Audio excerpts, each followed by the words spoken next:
اللہ تعالیٰ نے ایک اتھارٹی بنائی ہے اس دین میں، اور نبی صلی اللہ علیہ وسلم کا اتباع ہماری نجات کا ذریعہ ہے۔ اور اسی طرح سے سورۃ الاحزاب کی ایک خوبصورت ترین آیت لَقَدْ كَانَ لَكُمْ فِي رَسُولِ اللَّهِ أُسْوَةٌ حَسَنَةٌ، تمہارے لیے اللہ کے رسول میں صلی اللہ علیہ وسلم اسوہ حسنہ ہے، بہترین نمونہ ہے، ہر لحاظ سے، زندگی کے ہر ایسپیکٹ سے۔ آپ صلی اللہ علیہ وسلم کی حیات طیبہ میں ایک سٹیٹسمین کے لیے بھی نمونہ ہے، ایک جنرل کے لیے بھی نمونہ ہے، ایک عام انسان کو اپنے ساتھی دوستوں کے ساتھ کیسا ہونا چاہیے، ایک انسان کو اپنی فیملی لائف کیسے گزارنی چاہیے، ایک انسان کو بچوں کے ساتھ کیسا ہونا چاہیے، ایک انسان کو معاشرے کے ساتھ کیسا ہونا چاہیے، ہمسایوں کے ساتھ کیسا ہونا چاہیے، یہ تمام کے تمام معاملات ہمیں رسول اللہ صلی اللہ علیہ وسلم کی حیات طیبہ سے ملتے ہیں۔ اب آپ لوگوں میں سے کسی کا کوئی سوال ہو تو آپ لوگ کر سکتے ہیں۔ اتباع سنہ میں صحابہ کیا کرتے تھے، اس کے بارے میں ہمیں کچھ بتائیں۔ ماشاءاللہ بہت اچھا سوال ہے، اور اس لحاظ سے بھی بہت بہترین سوال ہے، کیونکہ اگر ہمیں یہی نہیں پتہ ہوگا کہ صحابہ رضی اللہ عنہم کا کیا لیول تھا اتباع سنہ کا، تو پھر ہم اتباع سنہ کے اصل کانسیپٹ کو اور اس کے اصل فلسفے کو بھی ہم نہیں سمجھ پائیں گے۔ صحابہ کرام کی مثالوں میں سے میں آپ کو 2 یا 3 اگزامپل سے سمجھانا چاہوں گی۔ مثال کے طور پر سب سے زیادہ جو ایک صحابی شائن کرتے ہیں اتباع سنہ میں، وہ ہیں عبداللہ بن عمر رضی اللہ عنہما، اور سیدنا عمر بن خطاب رضی اللہ عنہ کے بیٹے تھے، اتباع سنت میں وہ پیش تھے۔ اور ان کے بارے میں آتا ہے کہ ان سے جب بھی کوئی سوال پوچھا جاتا کہ آپ یہ کام کیوں کرتے ہیں، تو وہ فرماتے تھے کہ مجھے اللہ کے رسول صلی اللہ علیہ وسلم نے ایسے ہی بتایا۔ ایک مرتبہ ان سے حج کے معاملے میں کسی نے پوچھا کہ آپ 8 ذی الحج کو ہی احرام کیوں باندھتے ہیں، باقی لوگ تو اس سے پہلے باندھ لیتے ہیں۔ کچھ عرصہ یہ بھی شروع ہو گیا تھا کہ شاید زیادہ ثواب کے لیے ہم ارلی احرام باندھ لیں، تو آپ ایسا کیوں کرتے ہیں؟ تو انہوں نے کہا مجھے اللہ کے رسول صلی اللہ علیہ وسلم نے ایسے ہی بتایا تھا، میں نے ان کو ایسا ہی کرتے دیکھا۔ پھر ان سے کسی نے پوچھا کہ آپ یہ فلاں جوتا کیوں پہنتے ہیں احرام میں؟ انہوں نے کہا میں نے رسول اللہ صلی اللہ علیہ وسلم کو ایسے ہی دیکھا۔ تو ان کی ایک ہی جواب ہوا کرتا تھا، کوئی بہت زیادہ کوئی ان کی ڈیٹیلز یا کوئی وہ فقہی ان معاملات میں نہیں پڑھتے تھے۔ ان کا سب سے بڑا جو دلیل ہوتی تھی اور سب سے بڑی جو کنوکشن ہوتی تھی وہ یہ بات ہوتی تھی کہ ہم نے اللہ کے رسول صلی اللہ علیہ وسلم کو ایسے کرتے دیکھا ہے، تو ظاہر ہے کہ ہم نے ایسے ہی کرنا ہے۔ یہی عبداللہ بن عمر جو ہیں، انہوں نے ایک مرتبہ ایک حدیث سنائی کہ آپ صلی اللہ علیہ وسلم نے فرمایا کہ اللہ کی بندیوں کو مساجد میں آنے سے نہ روکو۔ تو کہتے ہیں کہ حالات اس طرح کے تھے، کچھ ذرا اتنی وہ سیکیورٹی نہیں اب باقی رہ رہی تھی، تو ان کے بیٹے نے کہا کہ میں تو ضرور روکوں گا۔ تو انہوں نے کہا کہ میں تمہیں حدیث رسول سنا رہا ہوں اور تم اس کی مخالفت کر رہے ہو، میں تم سے کبھی بات نہیں کروں گا۔ اسی طرح سے سیدنا عبداللہ بن مسعود رضی اللہ عنہ کے بارے میں آتا ہے کہ ان کے پاس ایک عورت نے آ کر کہا، میں خواتین کے حوالے سے مثال اس لیے دینا چاہ رہی ہوں کیونکہ ہم یہاں پر خواتین ہی بیٹھی ہیں، تو ایک خاتون نے آ کر کہا کہ آپ کہتے ہیں کہ قرآن میں لکھا ہے کہ یہ جو بھویں اکھاڑنا ہے یہ اللہ تعالیٰ نے منع کیا ہے، تو میں نے تو پورا قرآن پڑھ ڈالا ہے، مجھے تو یہ بات کہیں نہیں ملی۔ تو انہوں نے کہا کہ کیا تم نے قرآن میں یہ نہیں پڑھا ما آتاکم الرسول فخذوہ وما نہاکم عنہ فانتہوا، کہ رسول تمہیں جو دیں اس کو لے لو اور جس سے تمہیں روکیں اس سے تم رک جاؤ۔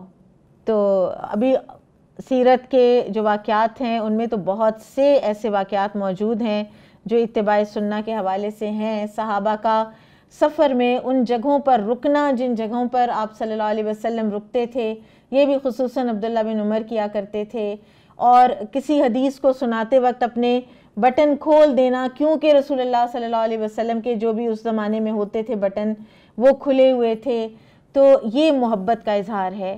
اور اسی طرح سے ایک اور بہت خوبصورت واقعہ کہ ایک صحابی جب آپ صلی اللہ علیہ وسلم کے ساتھ کھانا کھا رہے تھے تو لوکی اور شوربہ تھا، اور انہوں نے کہتے ہیں کہ میں نے دیکھا کہ آپ صلی اللہ علیہ وسلم سالن میں سے شوربے میں سے لوکی تلاش کر رہے ہیں، ڈھونڈ رہے ہیں، تو اس کے بعد مجھے اتنی محبت ہو گئی اس کھانے سے کہ میں نے اس کو پھر ہمیشہ اپنی زندگی کا حصہ بنائے رکھا۔ جی اب آپ بچیوں میں سے اگر اور کسی کا کوئی سوال ہے؟ جی السلام علیکم۔ وعلیکم السلام۔ میرا سوال ہے کہ میں ایک طالب علم کی حیثیت سے اتباع سنہ کو کیسے اپناؤں؟ بہت اچھا سوال ہے، طالب علم کو اتباع سنہ کیسے اپنانی چاہیے، اور میں چاہوں گی کہ اس کا جواب آپ دیجئے شہلا، کہ آپ نے ماشاءاللہ اسکولز میں، کالجز میں، یونیورسٹیز میں پڑھایا ہے؟ جی بیٹا، آپ نے بہت اچھا سوال پوچھا۔ طالب علم کی حیثیت سے میں آپ کو 3 چیزیں بتانا چاہ رہی ہوں۔ سب سے پہلی بات تو استاد کا ادب۔ آج کل کے دور میں انفارچونیٹلی استاد کے ادب کے وہ معیارات نہیں رہے جو پرانے زمانے میں ہوتے تھے۔ رسول پاک صلی اللہ علیہ وسلم کی محفل جب ہوا کرتی تھی اور صحابہ بیٹھے ہوتے تھے اس محفل میں، تو صحابہ اتنے ساکت بیٹھتے تھے کہ ان کے سروں پہ پرندے آ کے بیٹھ جایا کرتے تھے، یعنی کوئی باڈی موومنٹ نہیں ہوتی تھی، اور اس طرح سے جو ہے وہ وہاں پہ ادب کا عالم ہوتا تھا۔ پھر اس کے بعد رسول پاک صلی اللہ علیہ وسلم جب کوئی سوال کرتے تھے صحابہ سے، تو صحابہ بہت ادب سے صرف یہ جواب دیتے تھے کہ اللہ اور اس کا رسول بہتر جانتے ہیں، یعنی اپنی طرف سے جو ہے وہ تیر تکے مارنے کی کوشش نہیں کرتے تھے۔ تو یہ بھی آپ کو ضرور سیکھنا چاہیے کہ صحابہ جو ہیں وہ کس طرح سے استاد کا ادب کرتے تھے۔ پھر میں آپ کو ایک صحابی کی زندگی سے مثال بتانا چاہوں گی، حضرت عبداللہ بن عباس رضی اللہ عنہ۔ حضرت عبداللہ بن عباس بڑے کین لرنر تھے، بہت زیادہ علم حاصل کرنے کا ان کو شوق تھا۔ تو وہ کیا کرتے تھے کہ جب بھی ان کو پتہ چلتا تھا کہ کسی کے پاس جو ہے اوتھینٹک نالج آف حدیث ہے، تو وہ چلے جاتے تھے ان کے دروازے پہ اپنے استاد کے، باہر چادر بچھا کے بیٹھ جاتے تھے، اور لوگ کہتے ہیں کہ مٹی اڑ اڑ کے ان تک پہنچ رہی ہوتی تھی، لیکن وہ اس بات کا انتظار کر رہے ہوتے تھے کہ جن سے حدیث سننی ہے وہ باہر نکلیں گے تو حدیث پوچھیں گے۔ تو ہمارے لیے کیا سیکھنے کے لیے ہے کہ ہم استاد کو وقت بے وقت تنگ نہ کریں، میسیجز نہ کریں، فونز نہ کریں۔ تو حضرت عبداللہ بن عباس سے ہم یہ سیکھیں گے۔ پھر اس کے بعد دوسرا پوائنٹ جو میں آپ کو سمجھانا یا سکھانا چاہ رہی ہوں وہ ہے علم سے محبت۔ اس سے پہلے ہم اس بات پہ بات کر لیتے ہیں کہ علم سے آنیسٹی کیسے ہوگی۔ آپ لوگ ماشاءاللہ یونیورسٹی کی طالبات ہیں، آپ کو پتہ ہی ہے کہ جب کوئی اسائنمنٹ لکھنے کو دی جاتی ہے، جب کوئی پیپر لکھنے کو دیا جاتا ہے، تو بہت سی طالبات یا طلباء جو ہیں وہ اس میں پلیجرزم کرنے کی کوشش کر لیتے ہیں یا ڈس آنیسٹی کر دیتے ہیں، کہیں سے کاپی کر لیتے ہیں۔ تو صحابہ یہ نہیں کیا کرتے تھے۔ صحابہ کے بارے میں پتہ چلتا ہے کہ جب ان کو یہ پتہ چلتا تھا کہ کوئی ایک صاحب جو ہیں وہ حدیث جانتے ہیں تو میلوں کا سفر طے کرتے تھے، اور یہ بات یاد رکھیے کہ وہ سفر آج کے سفروں کی طرح نہیں تھے، اونٹوں پہ جانا ہوتا تھا، پیدل جانا ہوتا تھا، میلوں کا سفر طے کرتے تھے، دروازے پہ وہ اس حدیث کی اوتھینٹسٹی کو پوچھتے تھے اور وہیں سے الٹے پیروں لوٹایا کرتے تھے، یعنی بتا دیتے تھے کہ ہمیں اور کچھ نہیں سننا۔ تو یہ سوچئے کہ کتنی آنیسٹی تھی ان کے اندر جو ہے وہ علم حاصل کرنے کی۔ تو یہ چیز ضرور آپ لوگ جو ہیں وہ سیکھیے۔ پھر اس کے بعد علم کا ادب بہت زیادہ ضروری ہے۔ ہم دیکھتے ہیں یونیورسٹی کی طالبات کو اپنی کتابوں کے ساتھ، اپنے نوٹس کے ساتھ وہ ادب کا لیول نہیں ہوتا جو اس زمانے میں ہوا کرتا تھا۔ امام شافعی کا مجھے واقعہ یاد آ رہا ہے۔ امام شافعی امام مالک کے شاگرد تھے، تو ان کی والدہ نے ان کو بھیجا امام مالک کے پاس۔ تو جب وہ واپس آئے علم حاصل کر کے تو ان کی والدہ نے پوچھا کیا سیکھ کے آئے ہو؟ تو انہوں نے جواب دیا کہ پہلے علم سیکھا اور پھر ادب سیکھا۔ تو والدہ نے کہا نہیں، ابھی تم نے کچھ نہیں سیکھا، واپس جاؤ۔ تو وہ بڑا حیران پریشان ہوئے، امام مالک رحمۃ اللہ علیہ کے پاس واپس گئے تو وہ مسکرائے اور کہنے لگے کہ اگلی دفعہ جب یہ سوال پوچھا جائے تو کہنا پہلے ادب سیکھا ہے اور پھر علم سیکھا ہے۔ تو اسی طرح ہمیں اپنے سلف کی بہت زیادہ اس طرح کے واقعات ملتے ہیں کہ وہ علم کا کتنا ادب کرتے تھے۔ شاگرد تو شاگرد، استاد علم کا کتنا ادب کیا کرتا تھا۔ آپ کو میں بتاؤں کہ امام مالک رحمۃ اللہ علیہ ایک دفعہ حدیث کی محفل میں بیٹھے ہوئے تھے اور سٹوڈنٹس نے یہ نوٹ کیا کہ ان کے چہرے پہ ایک رنگ آ رہا ہے اور ایک جا رہا ہے۔ جب کلاس ختم ہو گئی تو پوچھا کہ کیا معاملہ تھا استاد؟ انہوں نے کہا کہ میرے پیر کے نیچے بچھو آ گیا تھا جو مجھے ڈنک مار رہا تھا، لیکن میں علم کی محفل کے ادب میں جو ہے وہ اس سے پہلو میں نے نہیں بدلا۔ تو ہم دیکھیں کلاس میں بار بار اٹھنا بیٹھنا یا پہلو بدلنا، یہ سب کچھ بھی ادب کے جو ہے وہ خلاف بات ہوتی ہے۔ تو واقعات تو بے شمار ہیں لیکن وقت کم ہے، تو مجھے لگتا ہے اگر ہم انہی پہ عمل کر لیں تو انشاءاللہ ہمارے لیے آسانی ہوگی۔ ماشاءاللہ بہت بہترین رہنمائی کی آپ نے، علم کا بھی ادب، استاد کا بھی ادب، اور انٹلیکچوئل آنیسٹی کہ جو کام کرنا ہے اپنا کام کریں، جو بھی یونیورسٹی کے یا جو بھی وقت کے لحاظ سے جو بھی پالیسیز ہیں، پلیجرزم بہت سے بچے کرتے ہیں، اور وہ واقعی وہ تو ایک جھوٹ ہے نا کہ آپ کسی اور کے کام کو اپنا کام بنا کر پیش کر دیں۔ تو آپ اتباع سنہ کرنا چاہتے ہیں تو سب سے پہلے ادب علم کا بھی اور استاد کا بھی سیکھیں۔ ہم نے دیکھا ہے بعض اوقات اساتذہ کی کوئی حال، وہ بھی انسان ہی ہوتے ہیں نا، تو کوئی بھی اگر ان کے اندر کوئی ویکنیس ہو، کوئی فزیکل ویکنیس کو بولنے کے انداز میں، تو بعض اوقات بچے بہت بے ادبی سے اس بات کو بار بار دہرا رہے ہوتے ہیں اپنی مجالس میں۔ تو ہم یہ دیکھتے ہیں کہ اللہ سبحانہ و تعالیٰ نے تو جو سورۃ الکہف میں موسیٰ علیہ السلام اور خضر علیہ السلام کا واقعہ بیان فرمایا ہے، تو اس میں بھی موسیٰ علیہ السلام نے کتنے ادب سے پوچھا ہے خضر علیہ السلام سے کہ اگر آپ کی اجازت ہو تو میں آپ کے ساتھ کچھ سیکھ سکتا ہوں۔ اور پھر انہوں نے جو بھی لگائی پالیسی کہ تم نے پابندی لگائی کہ تم نے کچھ سوال نہیں کرنا، اور جب کر بیٹھے تو پھر خود ہی اپنے اوپر پینلٹی بھی لگائی۔ تو بہت کچھ واقعی انبیاء کرام سے سیکھنے کو بھی ہے، اور اگر ادب نہیں ہوگا تو واقعی علم بھی نہیں آئے گا۔ جو ادب کرتے ہیں با ادب با نصیب، بے ادب بے نصیب۔ بارک اللہ فیکم، بہت اچھی بہترین رہنمائی کی آپ نے۔ ناظرین یہاں ہم لیتے ہیں ایک چھوٹا سا بریک، ہمارے ساتھ رہیے گا۔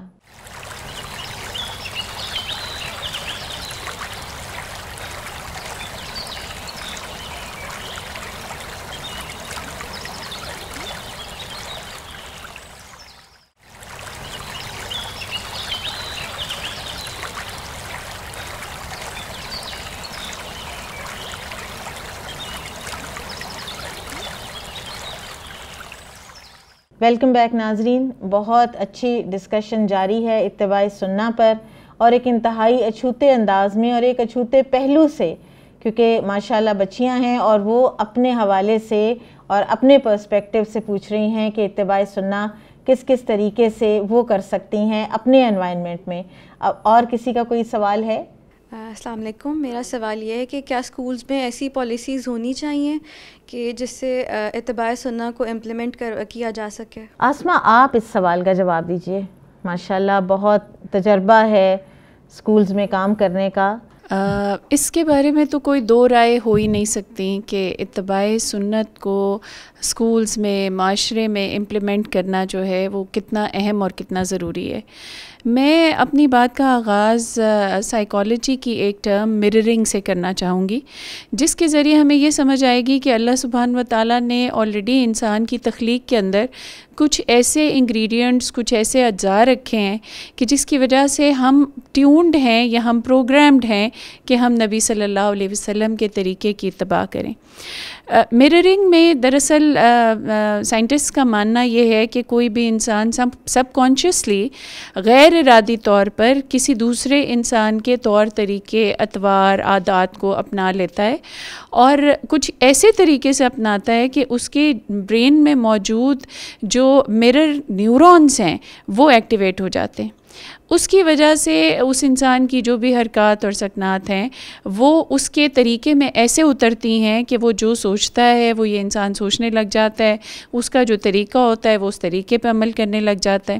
اس کو سمجھنے کے لیے ایک چھوٹی سی اگزامپل ہے کہ سائیکالوجسٹ یہ مانتے ہیں کہ اگر کوئی بچہ اپنے وائلنسٹ ٹیچر کو بہت غور سے آبزرو کرے اور وہ دیکھتا رہے اس کے ہاتھوں کی موومنٹ کو، اس کے وائلن کی موومنٹ کو، تو وہ بہت جلد اس استاد کے ان حرکات کو نوٹ کر کے اور ان کو امیٹیٹ کر کے وہ ویسا ہی وائلن اور ویسی ہی سمفنیز بجانے لگ جائے گا کہ جیسا کہ استاد بجاتا ہے۔ تو یہ بڑی ایک میریکلس سی، ایک بڑی معجزاتی سی بات لگتی ہے، لیکن اگر ہم تھوڑا سا غور کریں تو ہمیں سمجھ یہ آتی ہے کہ اللہ سبحانہ و تعالیٰ نے انسان کی تخلیق میں اس بات کا خاص خیال رکھا ہے کہ وہ اپنے بہترین رول ماڈلز یعنی کہ انبیاء کرام کی اتباع کر سکے، اور ہمارے لیے امت محمدیہ کے لیے سب سے بڑے رول ماڈل نبی صلی اللہ علیہ وسلم ہیں۔ اب جہاں تک بچوں کی بات ہے جو آپ کا سوال ہے، تو بچوں کی تربیت میں اسکولوں کے اندر جو پالیسی جس کا نفاذ ہونا چاہیے اس کی کچھ سٹیجز ہیں۔ اس کی پہلی سٹیج یہ ہے کہ بچوں کو سنت نبوی سے متعارف کرایا جائے، یعنی ان کو پتہ چلے کہ سنت ہے کیا۔ دوسری سٹیج اس کی یہ ہے کہ وہ سنت سے پھر محبت کرنے لگیں، اور اس کی تیسری سٹیج یہ ہے کہ پھر سنت جو ہے وہ ان کی زندگی میں اس طرح سے رائج ہو اور وہ خود یہ محسوس کریں کہ جب وہ نبی صلی اللہ علیہ وسلم کی سنت پر عمل کرتے ہیں تو ان کی زندگی خوبصورت سے خوبصورت ہوتی چلی جاتی ہے. یعنی وہ سنت کو ایسے اڈاپٹ کریں یا اپنی زندگی میں وہ ایسے اس کو رائج کریں کہ ان کو خود یہ محسوس ہو کہ سنت کے طریقے پہ عمل کرنے ہی میں ان کا فائدہ، ان کی کامیابی اور ان کی فلاح ہے. تو اسکولس کے اندر اس پالیسی کے امپلیمنٹ کرنے میں سب سے پہلا جو قدم ہمیں اٹھانا چاہیے وہ یہ ہے کہ اچھے اساتذہ کو ہائر کیا جائے، پھر ان کی تربیت نبی صلی اللہ علیہ وسلم کے طریقے کے مطابق کی جائے، اور پھر وہی اساتذہ کرام جو ہے وہ یہ جو ٹرانسمیشن ہے سنت کی یہ انشور کریں کہ وہ اسٹوڈنٹس کی زندگی کے اندر بھی ہو. اور ایسے ہی پھر ہم دیکھیں گے کہ ایک خوبصورت معاشرے کی تشکیل ہوگی جس میں نبی صلی اللہ علیہ وسلم کا اسوہ، نبی صلی اللہ علیہ وسلم کا طریقہ جو ہے وہ رائج ہوگا، اور ایسا ہی معاشرہ جو ہے وہ درست معنوں میں ایک اسلامی معاشرہ کہلانے کا حقدار ہے. بارک اللہ فیکم. آسمہ، آپ نے مررنگ کی بات کی تو میرے ذہن میں ایک خیال آیا کہ اللہ سبحانہ و تعالیٰ نے رسول اللہ صلی اللہ علیہ وسلم کی زندگی کا ایک ایک پہلو ریکارڈ کروایا ہے. آپ کی پبلک لائف، آپ کی پرائیویٹ لائف، آپ صلی اللہ علیہ وسلم از دا اونلی ہیومن بینگ جن کے پبلک پرائیویٹ ہر معاملات جو ہیں ان کو اللہ تعالیٰ نے لوگوں کے لیے، کیونکہ اسوہ حسنہ بنانا تھا، کیونکہ اتباع ضروری ہے. اتباع پھر ہو ہی تب سکتا ہے نا کہ ایک انسان کی ہر بات آپ کو پتہ ہو. پھر یہ کہ آپ صلی اللہ علیہ وسلم کو اللہ تعالیٰ نے پرفیکٹ ہیومن بینگ بنا دیا. اور اگر ہم کسی بھی انسان کو، کسی کو ادر دین رسول اللہ صلی اللہ علیہ وسلم اگر ہم رول ماڈل لینے بیٹھیں گے تو پھر کیا ہم اس کی غلطیوں کو بھی رول ماڈل بنائیں گے؟ ہم کیسے ڈسرن کریں گے؟ ہم کہاں یارڈ سٹک بنائیں گے؟ تو حیرت انگیز بات ہے نا کہ انہی صدیوں میں آپ صلی اللہ علیہ وسلم کے بعد اللہ تعالیٰ نے ایسے ایسے حیرت انگیز انسان پیدا کیے، امام بخاری جیسے، امام مسلم جیسے، پھر اور کتنے صحابہ کرام نے کتنا کچھ کیا، تابعین نے کیا، تبع تابعین نے کیا، اور پھر حدیث ریکارڈ ہوئی، اور پھر حدیث چیک ہوئی، اور پھر حدیث کی تدوین ہوئی، اور کس کس طریقے سے کتنی کتنی جان جوکھوں میں ڈال کر. اور ایک اگر علوم الحدیث پڑھا جائے نا تو اس میں ایک پورا ایک چیپٹر ہوتا ہے رحلہ برائے حدیث، کہ حدیث کے لیے ٹریولز کتنے ہوئے ہیں، صحابہ نے ٹریولز کیے ایک ایک حدیث کو حاصل کرنے کے لیے. جیسے ہمیں بھی آپ نے بھی بتایا مہینوں کے سفر، امام بخاری نے 6 مہینے کا سفر کیا ہے حدیث کو صرف ویریفائی کروانے کے لیے. تو یہ کس لیے ہوا سارا کچھ؟ یہ اللہ کے حکم سے ہوا. اور ایسے لوگ اس وقت حیرت انگیز حافظے والے، حیرت انگیز ڈیڈیکیشن والے، اور حیرت انگیز انٹلیکٹ والے جو حدیث میں سے ڈرائیو کریں، احکامات ڈرائیو کریں، وہ اللہ تعالیٰ نے پیدا کیے اس لیے کہ نبی صلی اللہ علیہ وسلم کا اتباع، اسی میں ہماری سیلویشن ہے، اسی میں ہماری اس دنیا کی زندگی کی بھی ویل بینگ ہے، اور ہماری آخرت کی نجات بھی اسی کے اندر ہے. السلام علیکم. میرا سوال یہ ہے کہ ہم اپنی روزمرہ زندگی میں اتباع سنت کو کہاں کہاں اپنا سکتے ہیں؟ روزمرہ زندگی میں اتباع سنت کہاں کہاں اپنائی جا سکتی ہے؟ زندگی تو ساری ہی سنتوں کے مطابق ہوگی انشاءاللہ تو بات بنے گی، لیکن اس سوال کا جواب ہم لیں گے شہلا جی آپ سے انشاءاللہ. جی بیٹا، ویسے تو ہماری ساری زندگی ہی اتباع سنت پہ گزرنی چاہیے. ہمارے صبح کا آغاز سے لے کے رات جب ہم بستر پہ لیٹیں تمام چیزیں ہی سنت کے مطابق ہونی چاہیے. لیکن آپ لوگوں کی آسانی کے لیے اور وقت کی کمی کا اندیشہ رہتا ہے، تو اس لیے 3 چیزیں آپ سے ڈسکس کرنا چاہوں گی. ایک ہمارے کھانے پینے کے آداب ہیں. کھانے پینے کے آداب میں ایک حدیث کا مفہوم آپ سے ڈسکس کرتی ہوں. بہت خوبصورت حدیث مجھے ملی، اور اس میں اللہ کے نبی صلی اللہ علیہ وسلم نے مفہوم بیان کر رہی ہوں. اللہ کے نبی صلی اللہ علیہ وسلم نے فرمایا کہ جب بھوک لگے تو کھاؤ، اور جب کھانا شروع کرو تو سیر ہو کے مت کھاؤ. تو اس کے اندر ہماری ساری جو بیماریاں ہیں اور ہمارے سارے جو پرابلمز ہیں اس کا راز چھپا ہوا ہے. مثال کے طور پہ میں نے آپ کو بتایا، میں آپ سے ذکر کروں گی کہ اوبیسٹی، اوور ایٹنگ کے مسائل، یہ سب کچھ اگر ہم اسے حدیث پہ عمل کر لیں گے تو پھر ہمارے لیے جو ہے اوبیسٹی آپ بتا دیں گی ہمارے بچوں کو کہ اوبیسٹی کیا ہوتی ہے؟ اوبیسٹی جی موٹاپا، اوور ویٹ ہونا، ایکسیسو موٹاپا. جی جس طرح سے ہمارے بچے ماشاءاللہ سے جنک فوڈز پہ چل پڑے ہیں تو وہ وزن کا ایشو آ رہا ہے. پھر آپ دیکھیے کہ ڈائٹیشنس کے پاس جائیں تو وہ بھی یہی گر بتاتے ہیں کہ اسمال پورشنس میں کھائیے, تھوڑا کھائیے. اور یہ چیزیں ہم ڈائٹیشنس کا تو بڑے فخر سے ذکر کر دیتے ہیں, میں فلاں کے پاس گئی اور اس نے یہ بتایا. ہمارے نبی نے بھی یہ سب کچھ بتایا, تو ہمیں اپنے نبی کو کوٹ کرنے میں زیادہ فخر محسوس کرنا چاہیے. اور چھوٹی چھوٹی اور باتیں آپ کو بتاتی ہوں. کھانے پینے کے آداب میں سیدھے ہاتھ سے کھانا, سیدھے ہاتھ سے پانی پینا, پھر اس کے بعد جو ہے وہ بسم اللہ پڑھ کے شروع کرنا, الحمدللہ پہ ختم کرنا, دعا پڑھ کے شروع کرنا, دعا پڑھ کے ہی ختم کرنا, اپنے سامنے سے کھانا. اس طرح کی بے شمار ہمیں باتیں جو ہیں وہ پتہ چلتی ہیں, جس سے ہمیں پتہ چلتا ہے کہ ہمیں اللہ کے نبی صلی اللہ علیہ وسلم نے کھانے پینے کے کیا آداب بتائے. کھانے پینے کے آداب میں اختتام آپ کو ایک بہت خوبصورت حدیث سے کرتی ہوں. حضرت عبداللہ بن عمر سے روایت ہے یہ.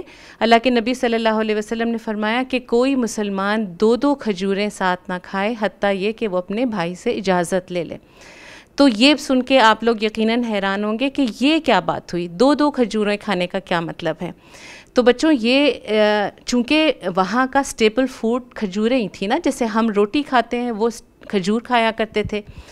تو بات ہو رہی ہے جہاں پہ کلیکٹیو مل کے بیٹھ کے ہم کھانا کھا رہے ہوں, تو یہ نہیں ہو کہ جس طرح سے جو ہے جس کے سامنے پہلے ڈونگا آ جائے یا پہلے پیالہ آ جائے تو وہ ساری بوٹیاں اپنے پلیٹ میں رکھ لیں اور باقی والوں کے لیے چھوڑ دیں. دیکھیے ہم شادیوں پہ کیا کرتے ہیں.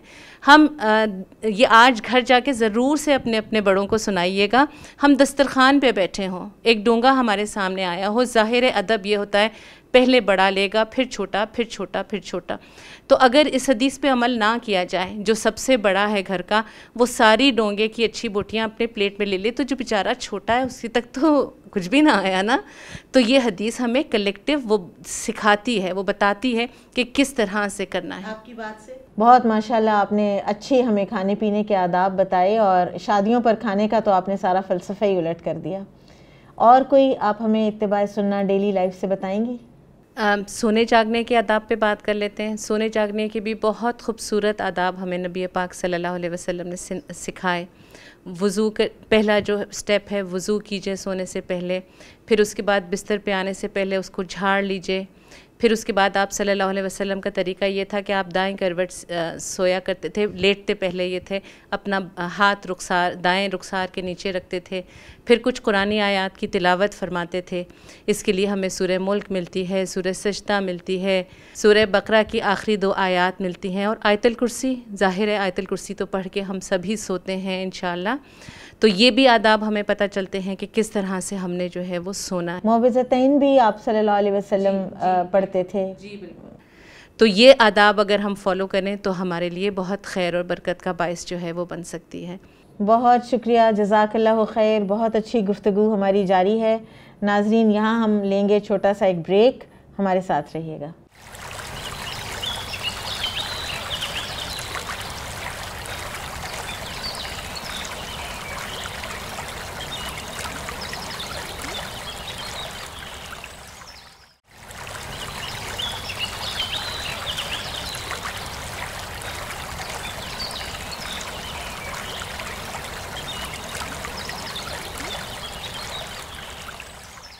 ویلکم بیک ناظرین. ابھی اتباع سنہ کو ڈیلی لائف میں امپلیمنٹ کرنے کی بات ہو رہی تھی, تو میرے ذہن میں یہ خیال آ رہا تھا کہ رسول اللہ صلی اللہ علیہ وسلم کی سیرت طیبہ میں ہمیں ایک بڑے یونیک کیٹیگری صحابہ کرام کی ملتی ہے, جو کہ علم کے لیے جنہوں نے اپنے آپ کو وقف کر رکھا تھا, اور وہ اصحاب صفہ کہلاتے تھے, اور ان کے شب و روز ادھر ہی گزرتے تھے, ذریعہ معاش بھی ان کا کوئی نہیں تھا. ان کے اتباع سنہ کے بارے میں کچھ آپ ہمیں بتائیں گی؟ جی آپا, اس کے لیے بہت میرا تجربہ تھوڑا سا دل دکھا دینے والا ہے, کیونکہ میں یونیورسٹی میں پڑھاتی تھی, اور میں یہ نوٹ کیا کرتی تھی کہ جب اتفاق سے میری آخری کلاس ہوتی تھی تو اسی وقت جو ہے وہ یونیورسٹی سے پوائنٹس اور بسز چلنے کا ٹائم ہوتا تھا.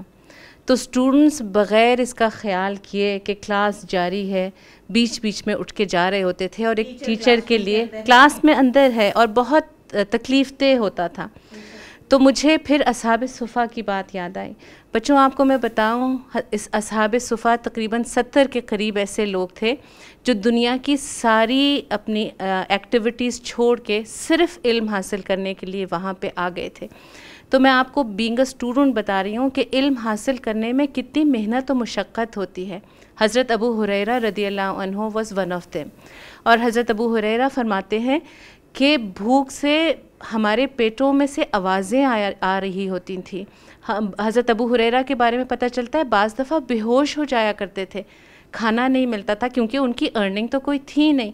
تو اتنی محنت، اتنی مشقت سے وہ علم حاصل کر رہے ہوتے تھے. تو میرا بڑا جی چاہتا ہے کہ میں اسٹوڈنٹس کو کہوں کہ علم حاصل کرنے کے لیے تھوڑی سی مشقت اٹھا لیا کیجئے، اس میں بالکل کوئی حرج نہیں. علم اسی طرح ہی ان دلوں میں علم کے لیے مشقت اٹھانا بھی اتباع سنہ ہی کا حصہ ہے.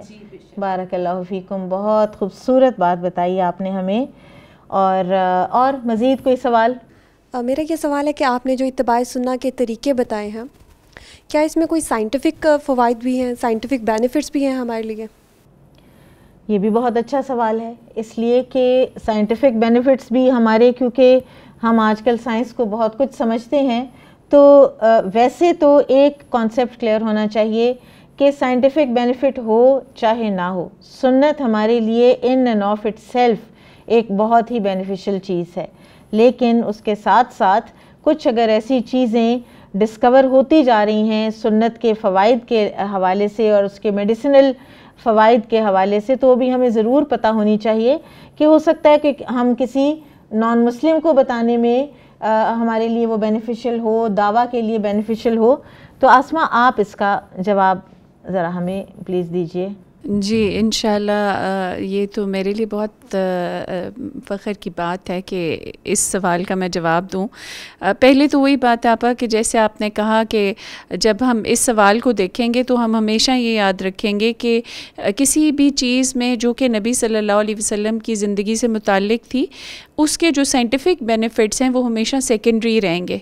اس کا جو پرائمری پرپز ہوگا اس کو اختیار کرنے کا، وہ ہمیشہ آپ صلی اللہ علیہ وسلم کی اطاعت، اتباع اور آپ صلی اللہ علیہ وسلم کی محبت ہوگی. تبھی وہ دنیا اور آخرت میں ہمارے لیے فائدے کے اسباب میں سے ہوگی. آپ صلی اللہ علیہ وسلم کی زندگی کی 2 محبوب چیزوں کی بات میں کروں گی. پہلی چیز مسواک ہے، جس کو سواک کے نام سے بھی ہم جانتے ہیں، اور یہ وہ آپ صلی اللہ علیہ وسلم کا ٹوتھ برش ہے، وہ چھوٹی سی سٹک ہے کہ جس سے آپ صلی اللہ علیہ وسلم اپنے چہرہ مبارک کو، اپنے منہ مبارک کو صاف کیا کرتے تھے، اپنے دانتوں کو صاف رکھتے تھے. میں نے ابھی ریسنٹلی ایک آرٹیکل پڑھا ایکسپریس ٹریبیون میں، جس میں انہوں نے مسواک کے جو سائنٹیفک بینیفٹس ہیں وہ ڈسکس کیے ہوئے تھے، اور اس میں انہوں نے کہا کہ یہ اینٹی بیکٹیریل ہے، یہ اینٹی فنگل ہے، یہ اینٹی کارسینوجینک ہے، یعنی کینسر کے اگینسٹ بھی آپ کے مدافعتی نظام کو ہیلپ کرتی ہے. پھر اس کے علاوہ دانتوں کو اور مسوڑوں کو مضبوط کرتی ہے. پھر آپ کی جو منہ کے اندر ہونے والی بدبو ہے، جس کے لیے ہم کتنے اسپریز خرید رہے ہوتے ہیں، کئی دفعہ لسٹرین سے گارگلز کر رہے ہوتے ہیں، ڈینٹسٹ ہمیں 1000 قسم کے نسخے بتا رہے ہوتے ہیں، تو مسواک جو ہے وہ اکسیر کی حیثیت رکھتی ہے ان سارے مسائل کے لیے. ایک اور بڑی جو میرے لیے حیران کن بات تھی وہ یہ بھی تھی کہ انہوں نے بتایا کہ جو نان مسلمز ہیں وہ آج کل اس کو نیچرل ٹوتھ برش کا نام دے کر اس کی طرف مائل اور انکلائن ہو رہے ہیں، اور ان کے درمیان بھی مسواک کا جو رجحان ہے وہ ترقی پا رہا ہے. تو یہ تو آپ نے بہت ایک ہمارا سارا چینج کر دیا زاویہ کہ جو ٹوتھ برشز ہم یوز کرتے ہیں پلاسٹک کے، تو ان کا تو بہت سپرفیشل ایفیکٹ ہے، اس کا مطلب ہے. اور جو ٹوتھ پیسٹ ہم یوز کرتے ہیں وہ بھی کیمیکل ہے. تو نہ ہم اپنے منہ کو کوئی اینٹی بایوٹک دے رہے ہیں، نہ ہم کوئی اینٹی سیپٹک دے رہے ہیں. تو کتنا ضروری ہے اس لحاظ سے پھر مسواک کی طرف ریورٹ کرنا. جی، اور آپا وہ دیکھیں کہ ہمیں دوہرے فائدے بھی حاصل ہو رہے ہیں. یعنی ایک طرف تو اللہ تعالیٰ نے اس کے اندر کچھ ایسی حیرت انگیز قسم کے کیمیکلز رکھے ہیں کہ جو ہمارے لیے، ہماری صحت کے لیے بہت اچھے ہیں. اور پھر اگر نیت نبی صلی اللہ علیہ وسلم کی سنت کی اتباع ہے تو پھر اس میں اخروی فائدے بھی ہیں، پھر اس میں درجات کی بلندی بھی ہے.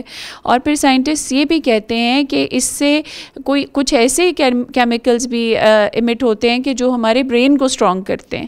تو ہمارے پاس بہت سی وجوہات ہیں نبی صلی اللہ علیہ وسلم کی سنتوں کو اختیار کرنے کی. دوسری ایک بہت محبوب چیز جو آپ صلی اللہ علیہ وسلم کی ہم دیکھتے ہیں وہ شہد ہے.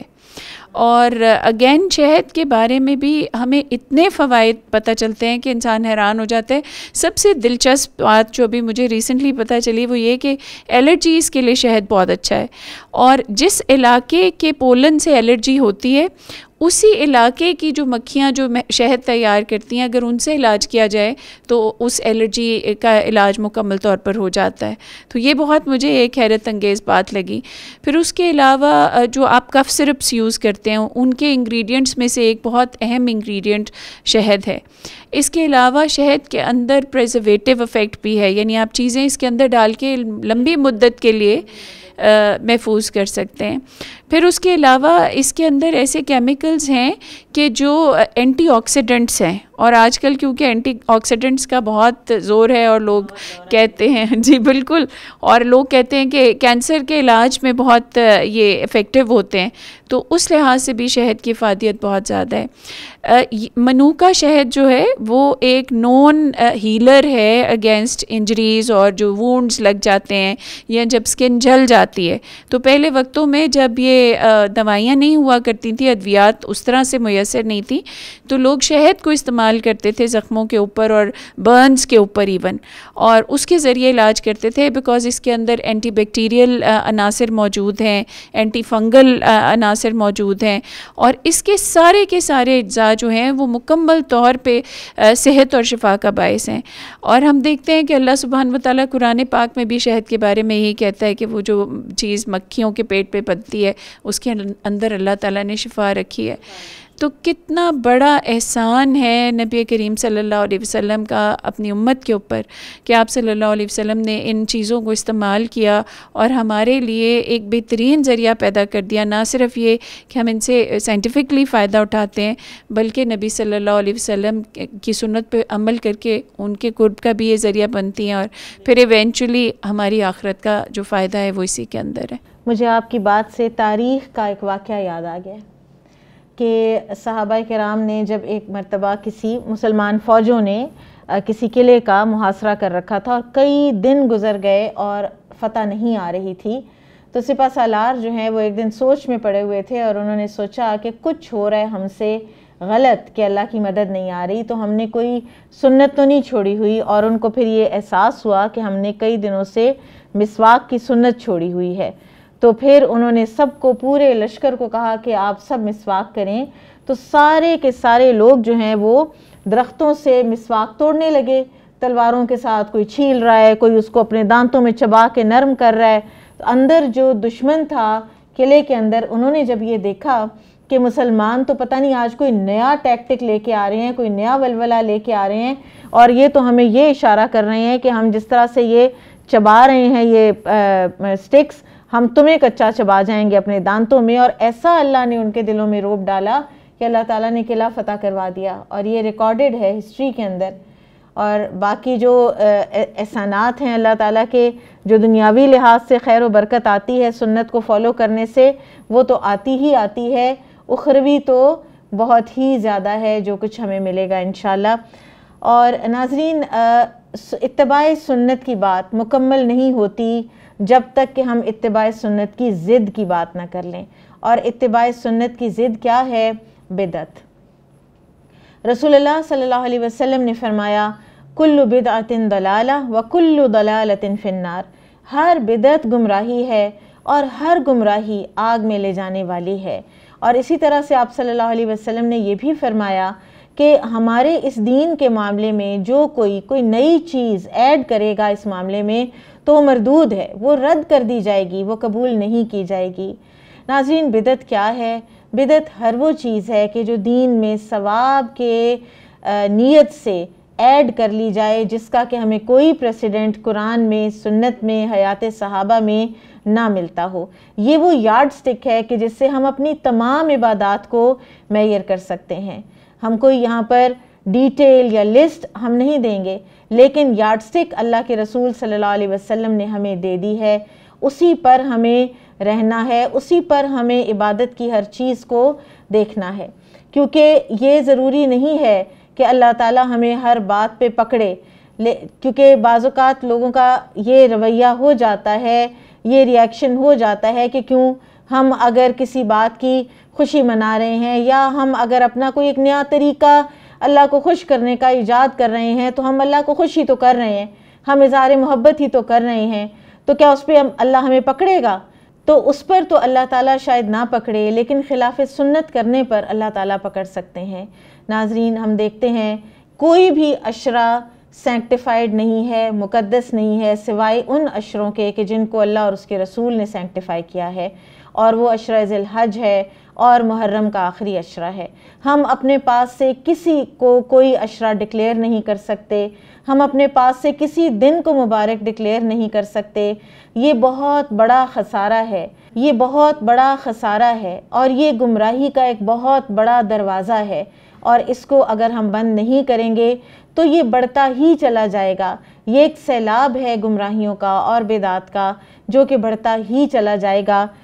رسول اللہ صلی اللہ علیہ وسلم کے حوالے سے امام ذہبی رحمہ اللہ کی ایک بہت خوبصورت بات ہے، وہ فرماتے ہیں کہ جب فتنے رونما ہوں تو سنت کو تھام لو، خاموشی کو لازم کر لو اور لایانی چیزوں میں مشغول مت رہو۔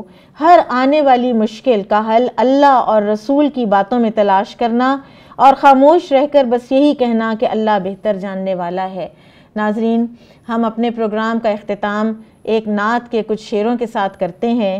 کسی غم گسار کی محنتوں کا یہ خوب میں نے صلا دیا، کہ جو میرے غم میں گھلا کیا اسے میں نے دل سے بھلا دیا۔ میں تیرے مزار کی جالیوں کی ہی مدحتوں میں مگن رہا، تیرے دشمنوں نے تیرے چمن میں خزاں کا جال بچھا دیا۔ تیرے سور و بدر کے باب کے میں ورق الٹ کے گزر گیا، مجھے صرف تیری حکایتوں کی روایتوں نے مزا دیا۔ ناظرین، اللہ تعالی ہمیں درست طور پر اتباع سنت کرنے والا بنائے، جس سے ہمارے کردار میں تبدیلی آئے اور جس سے ہمارے اخلاق میں تبدیلی آئے۔ ناظرین، یہ ہم ہیں جن میں نبی صلی اللہ علیہ وسلم ریفلیکٹ کریں گے، ہمارے کردار میں، ہمارے اخلاق میں ہم ایسے بن جائیں کہ کسی کی یہ جرت نہ ہو کہ رسول اللہ صلی اللہ علیہ وسلم پر انگلی اٹھائے، کسی کی یہ جرت نہ ہو کہ رسول اللہ صلی اللہ علیہ وسلم کا کسی قسم کا کوئی سکیچ بنائے۔